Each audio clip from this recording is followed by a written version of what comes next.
안녕하십니까. 창세기 연구 오늘은 제9과입니다. 제9과의 제목은 형의 축복을 가로챈 야곱. 영어로는 Jacob the Supplanter. Supplanter라는 말이 갈취한다, 속여서 빼앗는다 그런 뜻인데, 속여서 빼앗는 자인 야곱, 형의 축복을 가로챈 야곱. 좀 더 부연해서 설명, 누구의 무엇을 빼앗았는지를 보충해서 제목을 정한 것 같습니다. 아주 잘 된 것 같습니다. 기억절은 창세기 27장 36절입니다. 에스가 이르되 그의 이름을 야곱이라 함이 합당하지 아니하니까 그가 나를 속임이 이것이 두 번째니이다. 전에는 나의 장자의 명분을 빼앗고 이제는 내 복을 빼앗았나이다. 또 이르되 아버지께서 나를 위하여 빌 복을 남기지 아니하셨나이까. 에스가 그의 아버지 이삭에게 아주 탄원조로 또 동생에 대한 한없는 그 원망의 감정을 섞어서 이야기하는 것이죠.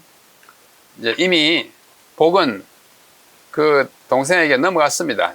이삭이 축복했기 때문에 그 억울한 사정을 아버지에게 호소하는 것입니다. 이 그림은 야곱이 돌을 베고 누워있는 사이에 밤에 사닥다리가 하늘로 쭉 이어지는, 그 위에 천사들이 오르락내리락 하는 모습이죠. 자, 여기 역사를, 창세기의 역사를 선사시대와 역사시대, 부조들의 역사이고 이거는 원역사입니다. 그래서 오늘 지금 우리는 야곱 이야기를 하고 있어요. 상당히 많이 흘러갔죠. 앞부분 뒷부분 아브라함, 이삭, 지금 야곱입니다. 27장으로부터 36장까지 그 주된 지점이죠. 시점입니다.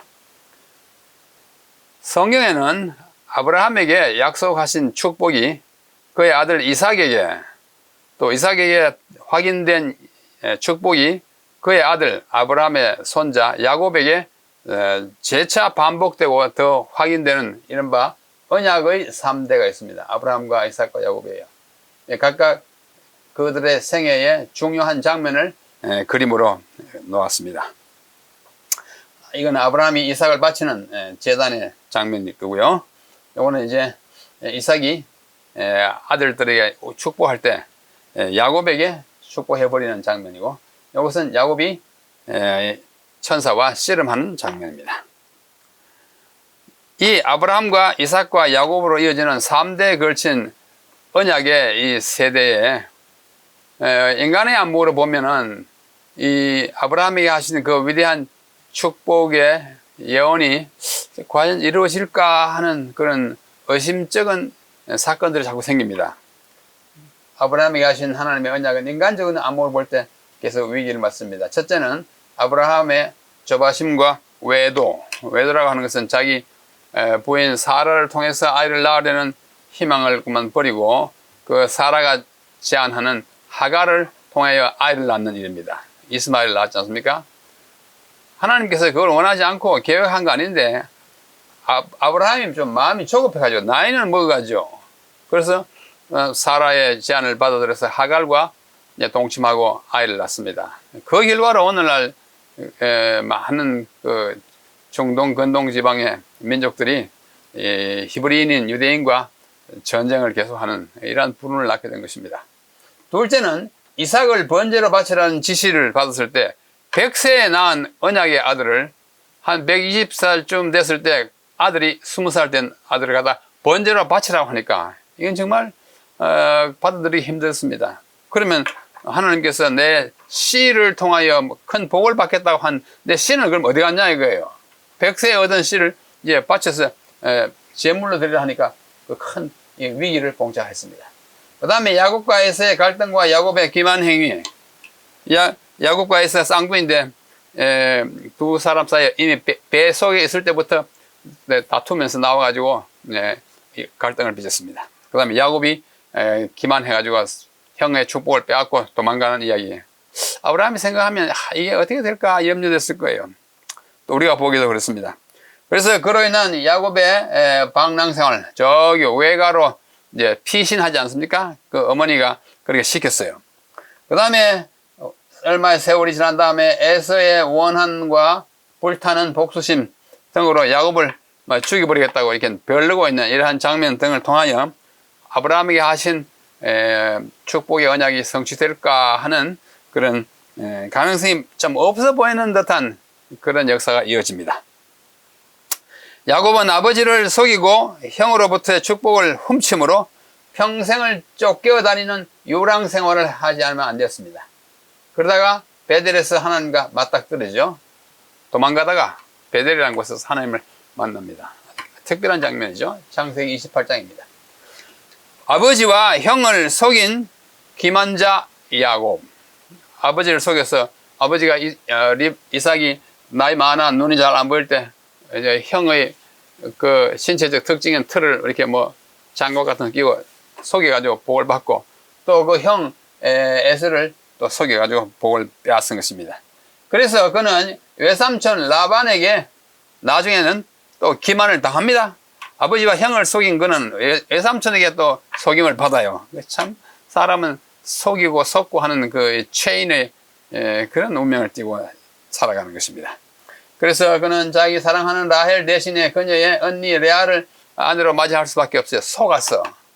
자기는 레아인 줄 알고 이제 결혼 침상에 들어가는데 나치려 보니까 아니에요.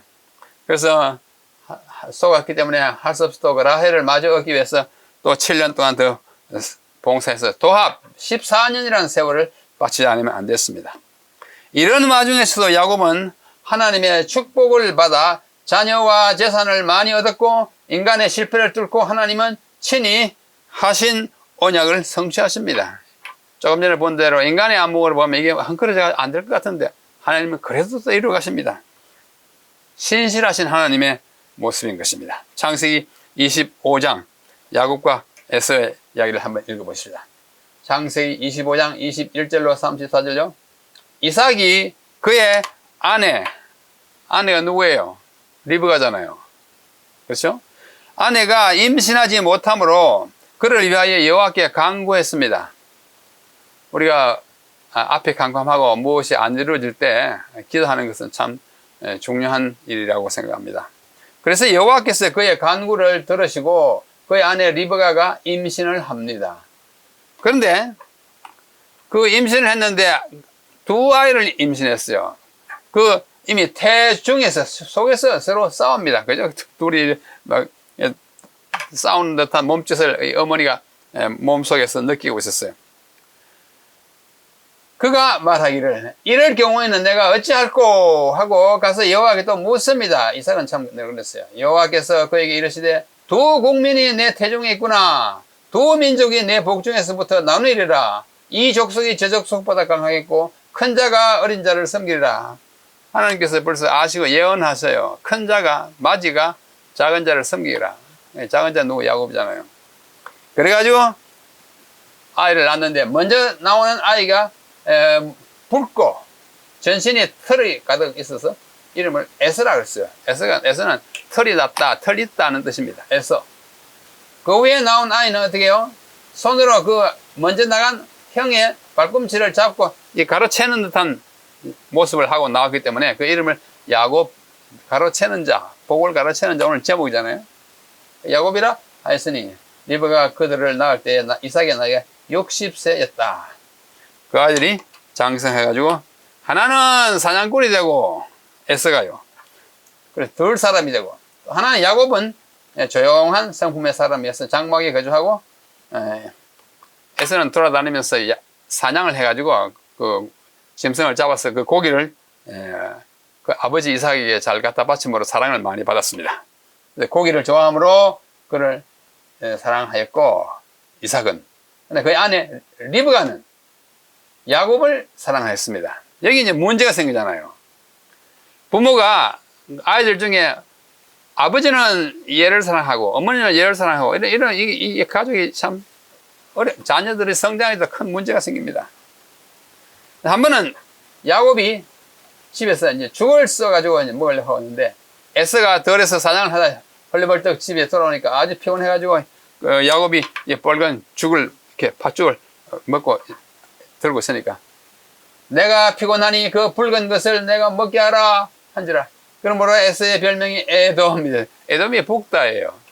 에서의 몸도 좀 붉었죠. 털이 막 났으니까. 그러나 팥죽 붉은 색깔을 좋아하기 때문에 별명이 에돔이다. 그때부터 에돔입니다. 에돔 족속의 이제 조상이 되는 것이죠.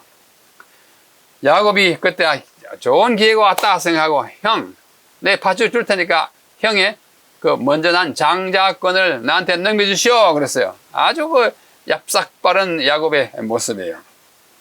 그래서 에서가 말하기를, 내가 죽게 되었으니 이 장자의 명분이 내게 무엇이 유익하리오? 그러면서 또 야곱이 말하기를, 그러면 내게 맹세하시오 형. 에서가 맹세하고 장자의 명분을 야곱에게 팥죽 한 그릇에 팔아먹은 장자의 명분입니다. 장자의 명분을 에서가 가볍게 읽었어요. 일시적으로 배가 좀 고프다 해가지고 그걸 주고 팥죽 한 그릇 먹는 이 정말 뭐랄까요, 이 귀한 그 특권에 대한 그 인식의 능력이 좀 부족한 에서였다고 보입니다. 여기 이제 이름들에 대한 의미가 있습니다. 에서, 히브리어는 에사우, 털이 많다, 거칠다는 뜻이고, 야곱은 히브리 말로 야아코, 발꿈치를 빼앗는 자. 그 다음에 에돔은 북다예요.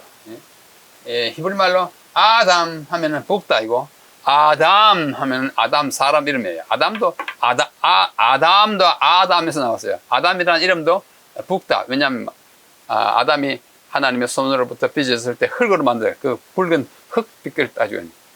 그래서 우리 색깔이 흙 색깔 비슷합니다. 그렇게 해서 이름이 지어졌습니다. 자, 여기 좀 중요한 책이 하나 있어요. 저는 이 책을 보면서 참 귀한 책이 있구나 했는데 또 여기 또 인용됩니다. 여기 이 사람의 이름은 네엄 사르나. 네엄은 이제 성경에 나오는 선지자 이름 나훔이에요.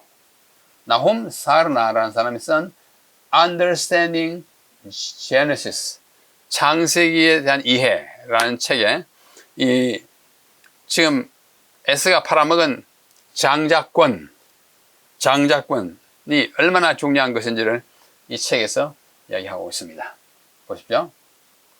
맏아들 장자는 가문의 미래에 대하여 그리고 조상의 유산을 보존함에 있어서 우선적인 보증인이 되었고, 따라서 자연스럽게 아버지겠죠? 가장 바로 다음가는 지위를 차지하였으며, 그리고 그는 자동적으로 그 가장의 후계자가 되었다. 말하자면 종손이 되어 간다는 뜻입니다. 저도 한 9대 종손이라고 합니다. 이제 특권도 많고 책임도 참 많아요. 제가 예수를 믿지 않았다면 조상들의 제사를 1년에 15번 드려야 한다고 어릴 때부터 어머니 아버지로부터 들었습니다. 책임이 많아요. 1년에 15번 제사 지내보십시오. 매달 한두 번씩 해야 되잖아요. 그거 보통 일이 아니에요. 그러면서도 특권도 많아요.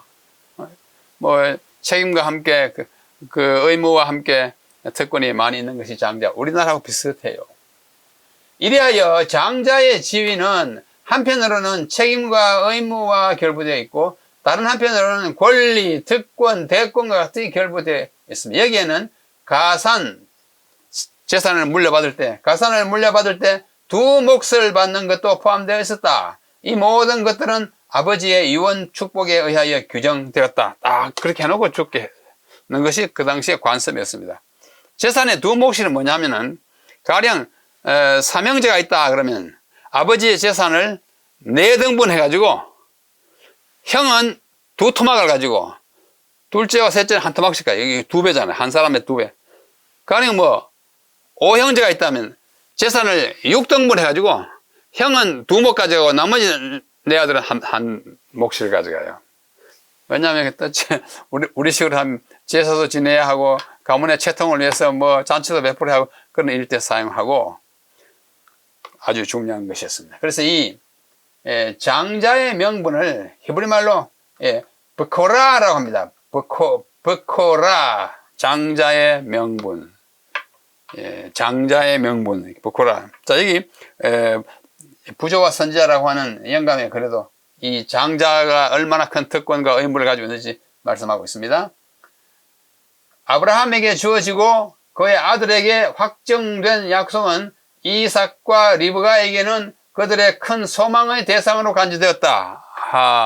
우리 아버지에게 하나님께서 하신 약속이 이삭에게 물려받았어요. 그것도 내한테 대한 약속도 된다 이렇게 생각했어요. 이 약속을 에서와 야곱은 잘 알고 있었어요. 알고 있어요. 들었어요. 가정교육을 통해 알았습니다. 그들은 장자의 명분을 매우 중대한 일로 생각토록 가르침을 받았는데 어릴 때부터 배웠어요. 야, 너는 맞지도 않다. 앞으로 이런 일을 해야 한다. 그것은 세속적 재산의 상속뿐만 아니라 재산을 다른 형제들의 갑제를 받는 것을 포함한 그것뿐만 아니고 영적 탁월성도 포함하고 있기 때문에 영적으로 받는 또 축복도 포함되어 있었어요. 그것을 받는 사람은 가정에서의 제사장이 되고 그의 후손의 가게에서 세상의 구주가 나실 것이었다. 이렇게 이 종손의 이 가문을 통해 가지고 언젠가는 어떻게 메시아가 올 것을 기대하는 그 축복까지, 그런 영적 축복까지 다울수도 그 장자권에 있어요. 머코라라고 했죠. 영어로는 이제 primogenitur라고도 하고 birthright, 출생의 권리, birthright라고, 좀 어려운 말로는 primogeniture 이렇게 표현합니다. 근데 구약시대에 장자가 가졌던 특권과 의무는 다음과 같습니다. 아주 요약하면, 첫째, 가문의 계통을 이어가는 종가집이 되고, 둘째, 가정에서 제사장 일부가 전통을 가르쳐주는 교사였어요. 역할을 하고, 셋째, 아버지가 유산을 분배할 때 두 몫을 받고, 넷째, 메시아의 직계 조상이 된다는 그런 특권들을 가지고 있었고, 그 기대하면서 살았어요. 그래서 장자권은 좀 중요한데, 그걸 에서가 어떻게 했어요? 아주 경홀히 여기고, 팥죽 한 그릇에 팔아먹었으니까, 그 손해가 이만저만 아니에요. 자, 여기가 바로 야곱을 축복하는 이삭이에요. 이삭이 나이 많아가지고, 야곱은 원래 매끈한 사람인데, 에서인 것을 가장해가지고, 장갑 같은 거, 털장갑 끼고 이렇게 축복하는데, 그 일을 그 어머니, 리브가가 돕습니다. 참, 리브가의 그 처지가 참 딱해요. 자, 야곱이 사닥다리를 봅니다. 아주 중요한 장면이에요. 야곱이 아버지의 축복을 받아 가버린 사실을 후에 에서가 알게 됩니다. 에서가 이제 아버지 데리려고 저기 들에 나가서 짐승을 한 마리 잡아가지고 와서 고기를 만들어가지고 다 드리고 축복 받으려고 그러는데, 네가 누구냐? 제가 에서입니다. 아니, 조금 전에 에서가 내 축복을 받아갔는데, 에서가 야곱에게 속은 줄 알고 아주 통탐해마지 않습니다. 아버지여, 내게도 축복하소서, 내게도 그리 하소서. 얼마나 애절합니까? 그리고 하지만 아버지는 내 아우가 간교하게 와서 내 복을 빼앗아 가는 것다. 어떡하냐? 그 당시에 이제 종교적 분위기상 또는 이 전통상 축복은 일회적이에요. 한번 어떤 사람이 축복하면 그것이 영원히 축복이 되는 것이고, 그 다음에 변경하거나 취소하거나 그런 일이 없었습니다. 하나님께서 하시는 일이었어요. 네 아우가 관계가 가져갔다. 그러자 에서는 거듭 아버지에게 탄원합니다. 이게 오늘의 기억절이에요. 그의 이름이 야곱이라 함이 합당하지 아니하니까, 야곱이 잡고 빼앗아가는 자예요. 그가 나를 속임이 이번이 두 번째니이다.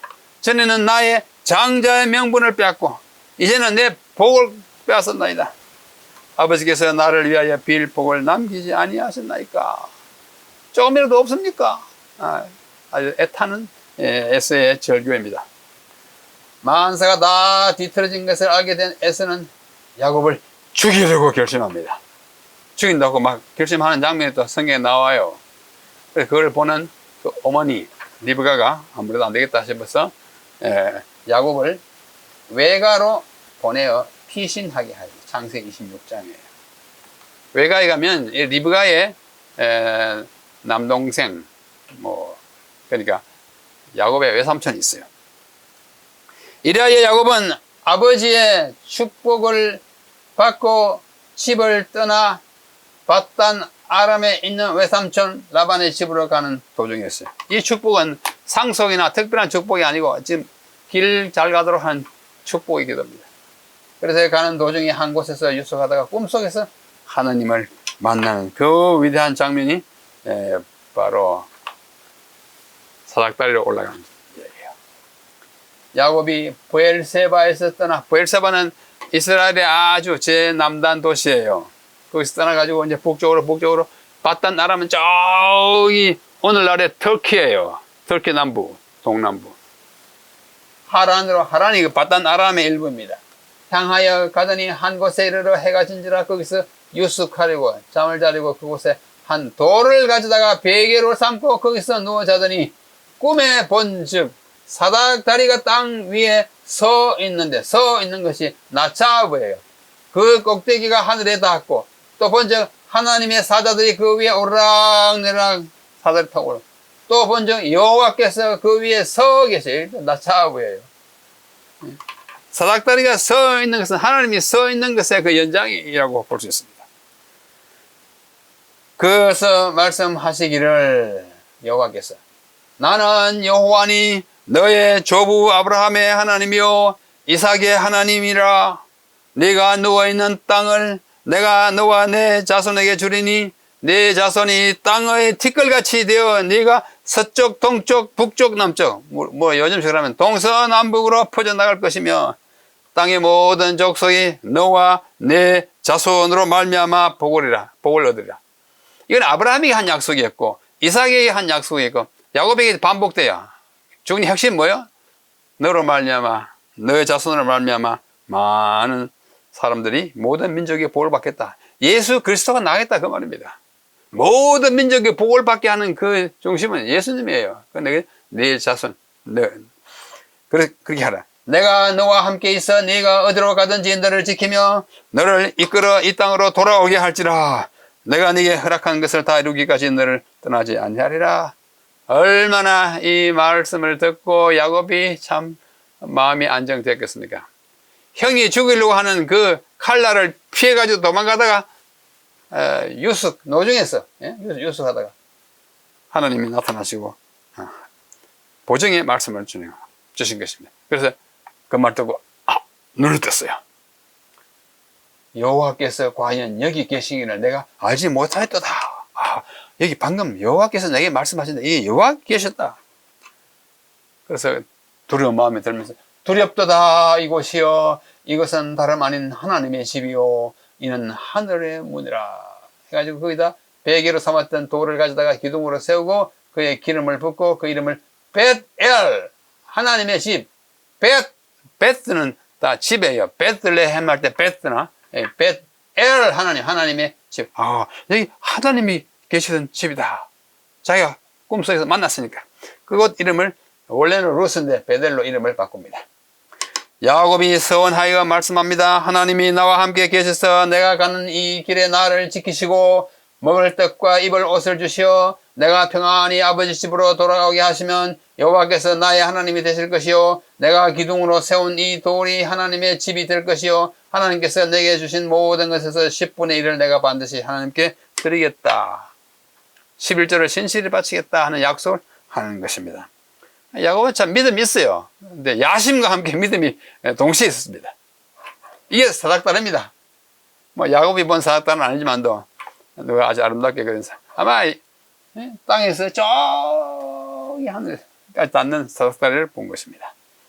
이 부조와 선자는 이 사닥다리에 대해서 다음과 같은 설명을 합니다. 참 영감적인 설명이에요. 한번 읽어봅시다.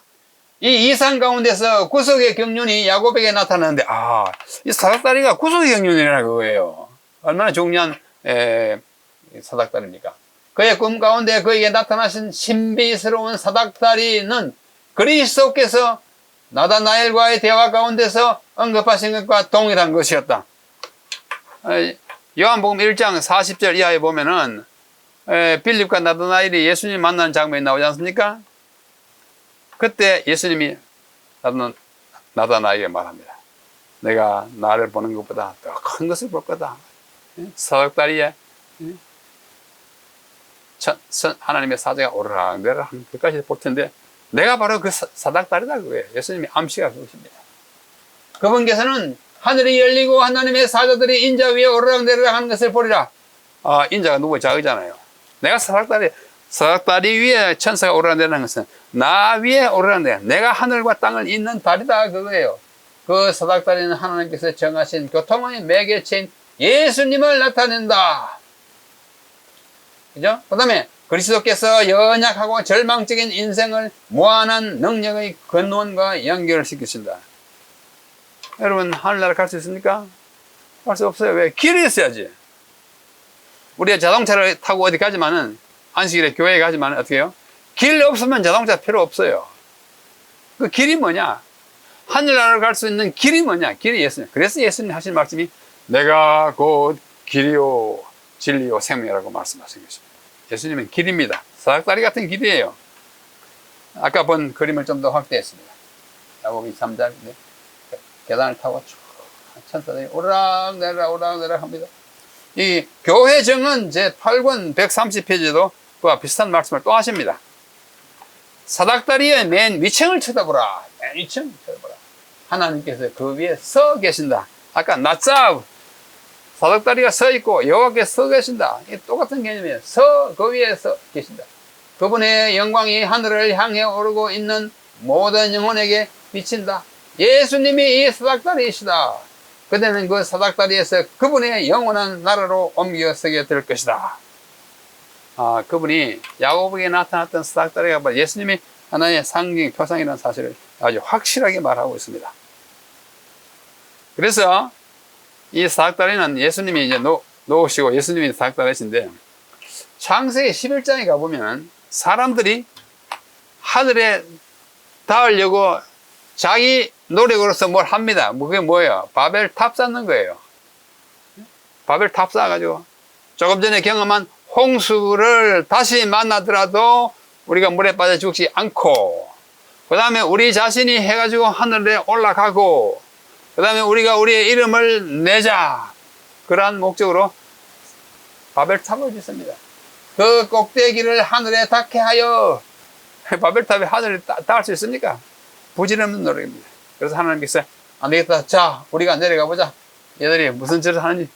하나님 몰라서 내려온 거 아니에요. 직접 현장에서 그들을 견책하시는 거죠. 우리란 말 전에 한번 얘기했습니다. 창세기 3번, 이사야, 예레미야 한 번씩 해가지고 하나님이 자신을 가리킬 때 우리라는 복수 대명사를 쓴다는 사실을 앞에서 강조한 바 있습니다. 자, 이 야곱의 사닥다리와 창세기 28장, 그 다음에 11장의 바벨탑을 한번 비교해 보면 참 재밌어요. 자, 사닥다리는 하나님이 만드시고 이건 사람이 만듭니다. 꼭대기가 하늘에 원래 다 있어요. 근데 꼭대기가 하늘에 닿으려고 인간이 의도하지만은 닿지는 못해요. 하나님의 사자들이 그 위에 오르락내락 해요. 사람들이 그 위에 오르락내락 하면서 뭐합니까? 바벨탑 짓는 거예요. 오르락내락 하는 것 같지만은 그 참 하는 일이 달라요. 여호와가 그 위에 서 계십니다. 아까 했잖아요. 낮잡아 그랬어요. 여호와가 하늘에서 굽어보십니다. 너희들 이렇게 하는 거 아니야. 내가 홍수를 다시 주지 않겠다고 이야기했는데 그렇게 못 믿냐 그거예요. 그 다음에 하나님이 함께 하심의 결과는 어떻게 했어요? 그가 큰 진리를 깨닫는 것입니다. 하나님께 대한 불신의 결과는 그것이 무너뜨려진 것입니다. 인자가 오르락내락하고 그분이 바로 인자예요. 인간의 자기 구원의 노력의 상징에 불과했습니다. 하나님이 임재하셨고 벳엘 그랬고 어느가 혼잡했어요. 바벨 그랬어요. 파괴됐습니다. 그래서 인간의 노력과 하나님의 은혜가 얼마나 극적으로 이렇게 대비되는지를 이 교과서 저자가 말씀하고 있습니다. 그래서 아까 야곱이 하나님께 서약하지 않습니까? 그 사닥다리를 보고 깨어난 다음에 하나님 집에 있었구나. 그러면서 뭐 여러 가지 이야기를 하는 끝에 마지막으로 뭐 했습니까?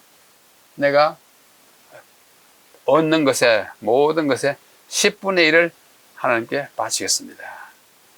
이 10분의 1은 하나님께서 주신 그 10개 전체가 하나님이 주신 것을 내가 인정하는 표시로 10분의 1만 바치는 거예요. 10분의 1 바치는 것이 믿음이 없으면 힘듭니다. 뭐 1,000원 벌어가지고 100원 내는 건 쉬워요. 10,000원 벌어서 1,000원 내는 거 쉽습니다. 그러나 1억 원 벌어가지고 1,000만 원 내는 건 어렵다고 그래요. 어렵습니다. 아까워서 그래요. 구약에 보면은 10분의 1이라는 말이 12번 나옵니다. 10분의 1. 10분의 1. 창세기, 레위기, 신명기, 이렇게 나와요. 11절은 또 구약에 30번, 신약에 3번, 합계 33번 나와요. 10분의 1은 12번, 11조라는 말은 33. 용어는 달라도 개념은 같아요. 그렇죠? 11조. 10개 중에 한 가닥. 이 조가 이제 세금 조자를 쓰지 않고 가닥 조자를 씁니다. 10가닥 중에 한 가닥을 하나님께 바치는 거예요. 왜 그러냐? 이거 뭐 쭉 나옵니다만, 하나님께서 우리에게 주신 모든 선물에 대한 감사의 표시입니다. 또는 나에게 같은 능력을 주신 것에 대한 인정의 표시로 하나님께 바쳐서 복음 사업이 구약 시인은 레위인의 생활비가 되도록 그렇게 계획하셨던 것입니다.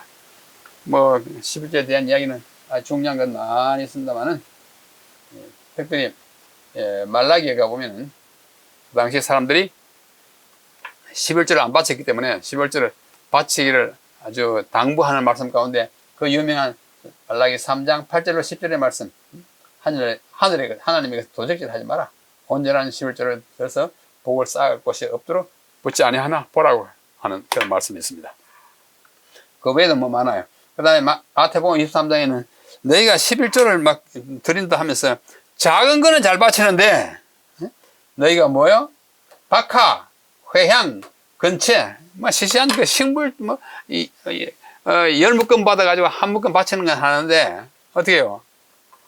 뭐 다른 건 잘 안 하는 것 같다 이거. 11건 바치는 것도 중요하지만 그것과 마찬가지로 중요한 의와 신 같은 믿음 같은 것을 잘 해라 하는 말씀이 나옵니다. 이것은 11절에 폐지하는 말씀이 아니에요. 오해하면 되지 않습니다. 그 다음에 이제 기만자가 기만을 당한다. 야곱이 자기가 기만해가지고 막 빼앗고 얻고 하지 않았습니까? 근데 그는 외가에 가서 살면서 그 외삼촌 라반으로부터 속임을 좀 당해요. 그 이야기가 창세기 29장에 나와요. 그 이하에 나와 있습니다.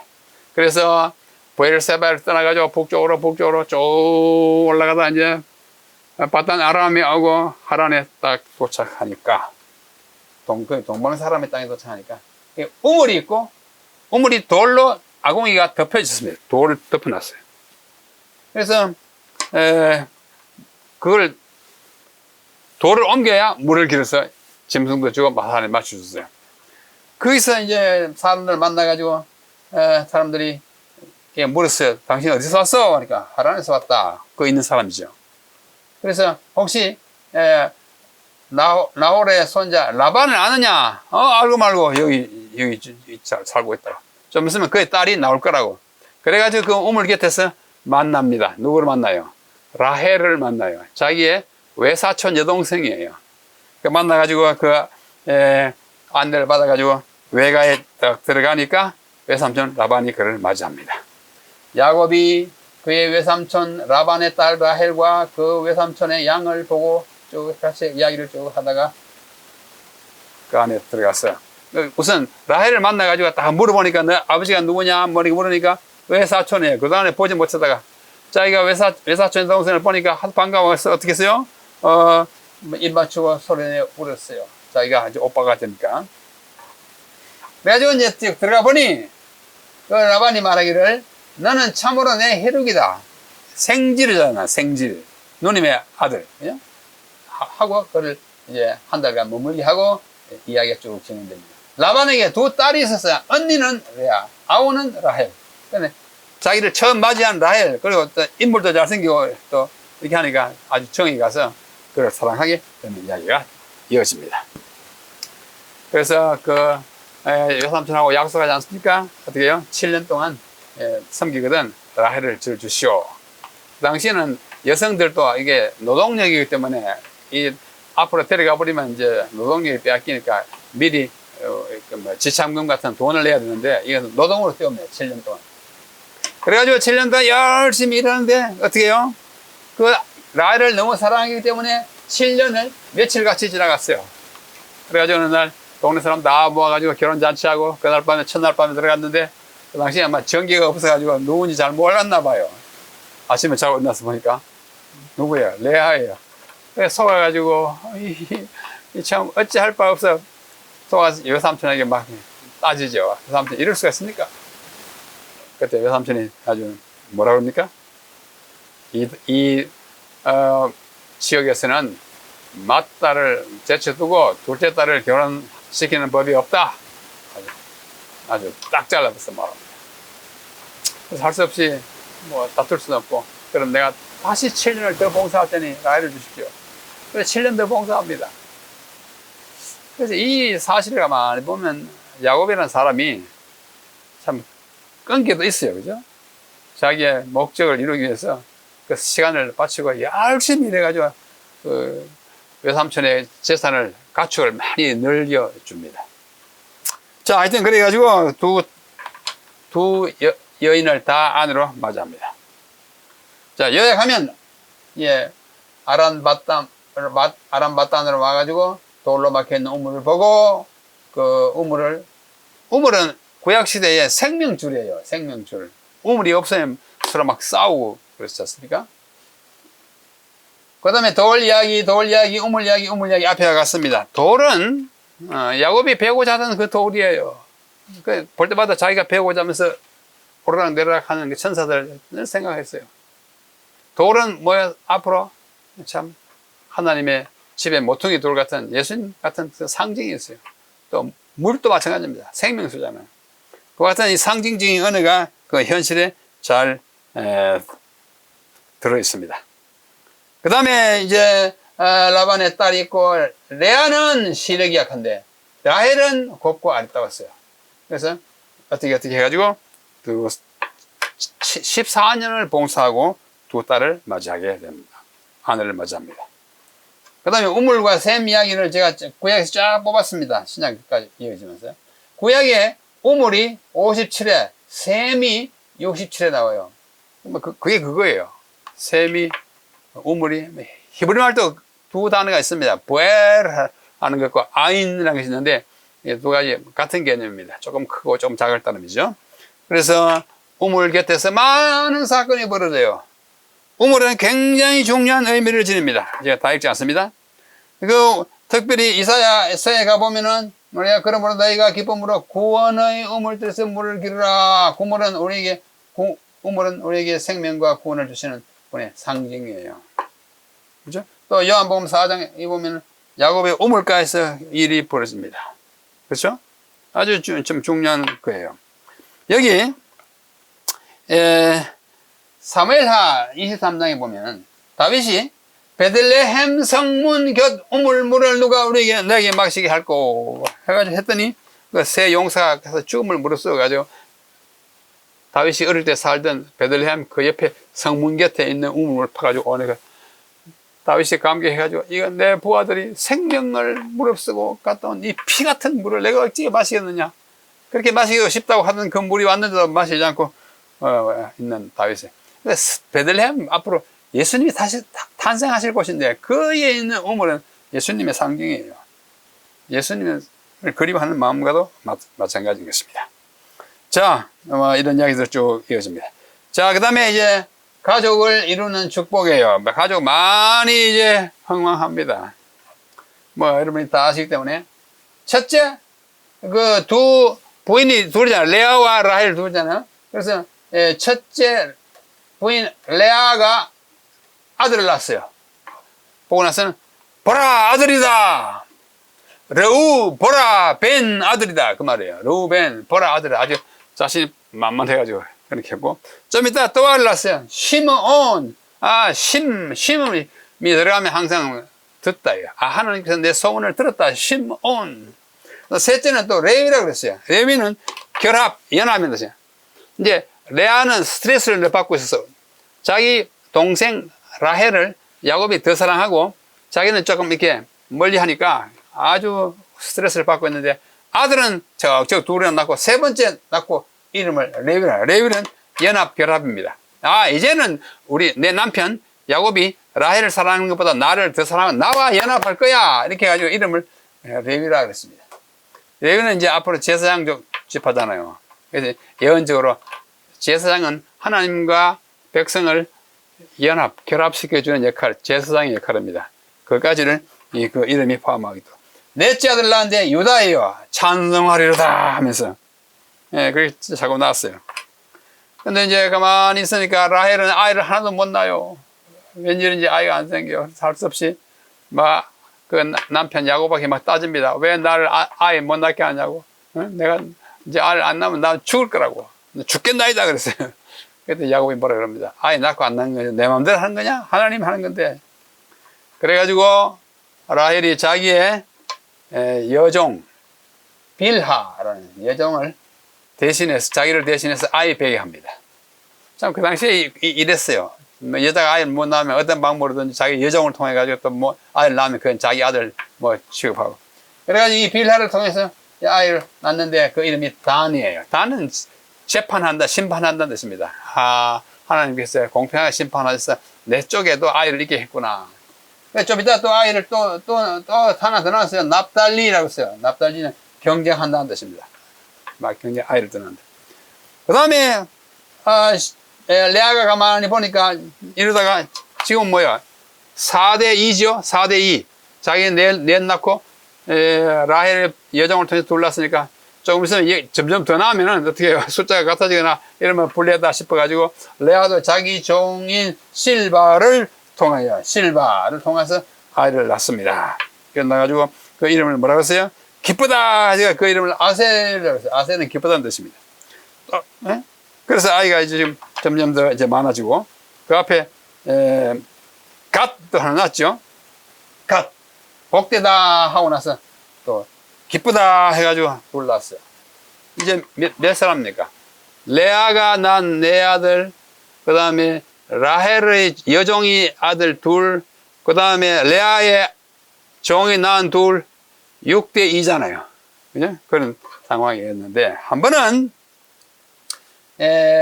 르우벤은 그 레아의 아들이에요. 르우벤이 나가가지고 서울에서 합 한 채를 가지고 옵니다.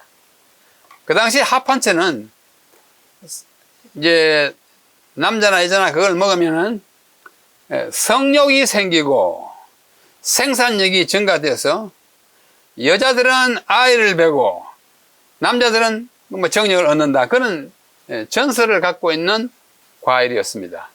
근데 르우벤이 그걸 또 갖고 오는 걸 그 라헬이 딱 보니까 저걸 내가 먹으면 내가 아이 낳을 수 있겠는데 이런 생각을 가지고 레아에게 언니에게 말합니다. 언니야 그 합 한 채 그 르우벤이 가진 합 한 채 놔줘. 언니는 아이 많이 낳았잖아. 나 먹고 아이 낳으면 좋겠어. 그래? 너가 합 한 채까지 빼앗아 가려고 하느냐? 남편까지 빼앗아가고 그러면서 하여튼 그러면 그렇게 주고 그날 밤에는 레아가 오랜만에 남편과 함께 동침합니다. 그 이야기가 그렇게 흘러가요. 자, 그 뭐 다 이제 아는 이전가 지나가고 그 다음에 이제 나중에 스불론도 낳고 또 하나 더 낳아가지고 또 여자아이 디나도 낳고 레아는 많이 낳았어요. 그 다음에 이제 라헬을 하나님께서 긍휼히 여기셔가지고 아이를 하나 낳았는데 그 이름이 요셉이에요. 요셉은 더 한다는 뜻이에요. 하나 낳고 하나 더 낳았으면 하는 희망을 가지고. 여기 합한채라는 것이 있습니다. 남녀가 합하는 거예요. 환희, 기쁨을 느끼고 그 하는 채소예요. 이름 자체가 그렇습니다. 뭐 마르틴 루터는 말하기를 그것을 뭐라고 그러냐면은 사랑의 사과, 리베스 아플, 사랑의 사과라고. 사랑을 느끼게 하는 사과라. 이렇게 생겼습니다. 이렇게 생겼고. 여기 야곱의 13남매, 12형제 아들의 이름을 쭉 했습니다. 레아가 낳은 아들이 르우벤, 시몬, 레위, 유다. 레아의 여종인 빌하가 낳은 사람이 단과 납달리. 그 다음에 레아의 여종 실바가 낳은 사람이 갓과 아셀. 레아가 다시 나가지고 이사갈, 스불론. 그 다음에 라헬이 나중에 요셉과 베냐민이 쭉. 요건 히브리어이고, 요건 발음이고, 요것의 의미예요. 보라 아들이다. 하나님 들었다. 연합, 결합, 찬송, 찬양, 심판, 경경 쭉 있습니다. 한꺼번에 다 알 수는 없지만은 그렇게 이름을 지어 붙였다는 것은 요거는 영어로 붙이면 이렇습니다. 참 다복할 것 같죠? 문제 많았습니다. 여인을 넷 거느리고 12아들과 딸 하나를 가지고 이 대가족이요. 아마 생계도 어려웠을 것이고 많은 문제들이 서로 있었을 것입니다. 그래가지고 아이를 다 낳고 한 다음에 야곱이 자기 외가를 떠나가지고 집으로 돌아옵니다. 자기 외삼촌에게, 외삼촌, 나 이제 가야겠습니다. 그동안에 신세도 많이 짓지만도 내가 외삼촌을 많이 도왔는데 나는 언제나 내 집을 세우리까? 언제 my home 가지겠냐 이거. 자기 집을 갖지 못하는 젊은이의 한탄이죠. 그렇게 해서 뭐 듬뿍 줘가지고 이제 보냅니다. 그래가지고 처가 생활을 마치고 이제 떠나가서 자기 원래 집으로 갑니다. 이삭과 리브가가 있는 집으로 가는데 그게 누가 살아요? 형 에서가 살잖아요. 큰일 났어요. 돌아가는데도 가서 그야말로 내 생명이 보지할 수 있을까? 내 형이 아직도 나를 죽이려는 안칼진 마음을 갖고 있을까? 두근두근 하면서 가는 것입니다. 야곱이 결심하고 라반을 떠나고 드라빔이 없어졌어요. 떠나갈 때 라헬이 자기 친정에 그 가속신 형상인데 그걸 딱 훔쳐 가져갔어요. 그걸 가져가면 복 받는다는 그런 미신적인 생각을 가지고 라반이 그걸 찾아도 없으니까 아이고 얘들을 가져가는 것부터 해가지고 막 뒤쫓아갑니다. 뭐 며칠 동안 뒤쫓아갔어요. 가서 만나가지고 없다 그럽니다. 너희 가져갔잖아. 없다고. 그 라헬이 그 드라빔이라고 하는 신을 자기 안장 밑에다 깔고 앉아 있어가지고 아버지 친정 아버지가 왔는데도 내려오지 않고 아빠 나 지금 경수 중이야. 월경 중이라서 못 내려가요. 그렇게 거짓말합니다. 그래서 거기서 언약을 냈습니다. 여갈 사하두라 아람어고 갈르엣 히브리어인데 증거의 무더기라 돌 쌓아놓고 서로 이렇게 했어요. 요거는 아람어로 된 여기는 단어 하나만 창세기에 아람어로 되어 있습니다. 하여튼 그렇게 해서 이제 그들이 헤어지는데 이게 드라빔이에요. 여러 가지 종류의 드라빔. 크지 않습니다. 요만한 거예요. 조금 크면 이제 요만하고요. 이걸 하나님을 믿는 사람들도 그들의 관습에 따라서 이걸 가지고 있었던 것으로 보입니다. 라반 집에 그런 게 있었어요. 자, 이제 금요일 마지막 시간입니다. 우리 다시 여기 엘렌 화이트이 쓴 언급이에요. 성경 주석 1권 1095페이지에 있는 것인데요. 다 읽지 않겠습니다. 이 사닥다리는 예수 그리스도를 상징한다. 앞에 이야기를 야곱이 이야기가 쭉 하는 다음에 여기에 한 사람이 있다. 예수님이에요. 여기에 한 사람이 있다. 그는 하나님과의 모든 연결을 잃어버렸고 하늘의 하나님은 그를 내려다 보시면서 그리스도가 죄 때문에 생긴 심년을 건너게 해 주실 것을 승인하였다. 그래가지고 이 땅에 오신 분이 그리스도입니다. 우리가 하늘을 바라보면서 나는 하늘을 그리워한다. 하지만 내가 어떻게 하늘에 다다를 수 있을까? 도무지 방법이 없다라고 말할 수 있어요. 우리 사실 그렇잖아요. 하늘 어떻게 올라갑니까? 야곱이 그런 심정이 있을 때 하나님께서 사닥다리를 보여주면서 이걸 올라타고 천사들 올라가는 하는 걸 보고 내가 하늘나라에 갈 수 있는 길은 이 길이다 하는 것을 제시해 주는데 그것이 누구냐? 예수, 이 사닥다리는 땅과 하늘, 곧 예수 그리스도와 연결시켜 줬다. 그 사람은 그 사닥다리로 올라갈 수가 있다. 우리는 오늘날 하늘에 갈 수 있는 유일한 길은 길을 만나야 합니다. 이게 공간이기 때문에 사닥다리를 만나야 합니다. 그 사닥다리가 예수님이라는 사실을 야곱의 경험을 통해서 또 나다나엘과의 대화에 있어서 예수님은 분명하게 우리에게 제시하고 있습니다.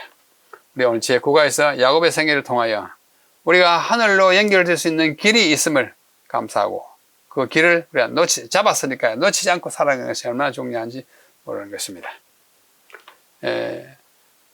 우리는 우리 꾀대로 뭘 속이고 빼앗고 하지만은 하나님은 하나님의 뜻을 또 별도로 그 인간의 모든 장꾀를 통하여 이루십니다.